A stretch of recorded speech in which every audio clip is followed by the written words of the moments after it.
उजनी धरणात सध्या 84 टीएमसी पाणीसाठा असून त्यात 20 टीएमसी उपयुक्त साठा आहे। सध्या शेतीसाठी डाव्या व उजव्या कालव्यातून पाणी सोडले आहे। एप्रिल अखेर भीमा नदीतून पाणी सोडले जाणार आहे। त्यामुळे 10 ते 15 मे दरम्यान धरण उणे पातळीत जाईल असे लाभक्षेत्र विकास प्राधिकरणाच्या अधिकाऱ्यांनी सांगितले। उन्हाच्या तडाख्याने शेती पिके माना टाकू लागली होती। या पार्श्वभूमीवर शेतीसाठी सध्या सलग 2 उन्हाळी आवर्तने सोडण्यात आली। सध्या दोन्ही कालव्यातून बोगदा आणि सीना माढा दहिगाव उपसा सिंचन योजनांमधून पाणी सुरू आहे। त्यासाठी दररोज अर्धा टीएमसी धरणातील पाणी कमी होत आहे। जिल्ह्यातील 1.5 लाख हेक्टर जमिनीला उजनीचे पाणी थेट पोहोचते। शेतीचे पाणी साधारणतः 30 मे पर्यंत सुरू राहणार आहे। दुसरीकडे एप्रिल अखेर भीमा नदीतून पाणी सोडले जाणार असून त्यासाठी 5.5 टीएमसी पाणी लागेल असेही अधिकाऱ्यांनी सांगितले। या पार्श्वभूमीवर यंदाही मे महिन्यात पण गतवर्षीच्या तुलनेत 15 ते 20 दिवस उशिरा धरण उणे पातळीत जाणार आहे। सोलापूर ते उजनी 170 MLD क्षमतेची समांतर जलवाहिनी टाकण्यात आली आहे। त्यातून सध्या शहरासाठी पाणी उपसा होतो। जुन्याही पाईपलाईन मधून पाणी उपसा सुरू आहे। धरण उणे 32% झाल्यावर जुनी पाईपलाईन बंद पडते, पण समांतर जलवाहिनीचा उपसा धरण उणे 80% होईपर्यंत सुरूच राहणार आहे। धरण उणे 32% झाल्यावर जुनी पाईपलाईन बंद ठेवून समांतर जलवाहिनीतूनच पाणी उपसा होईल, जेणेकरून दुबार पंपिंगवरील लाखोंचा खर्च होणार नाही असे नियोजन असल्याचे महापालिकेचे सार्वजनिक अभियंता व्यंकटेश चौबे यांनी सांगितले।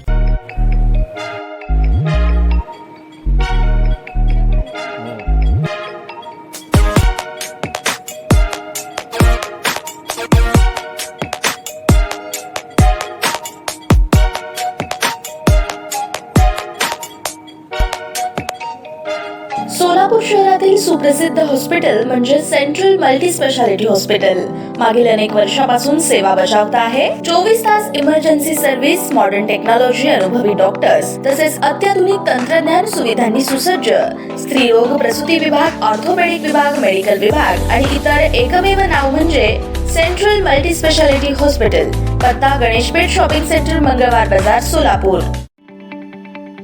ताज्या बातम्या पाहण्यासाठी प्राईम महाराष्ट्र न्यूज चॅनलला सबस्क्राईब करा।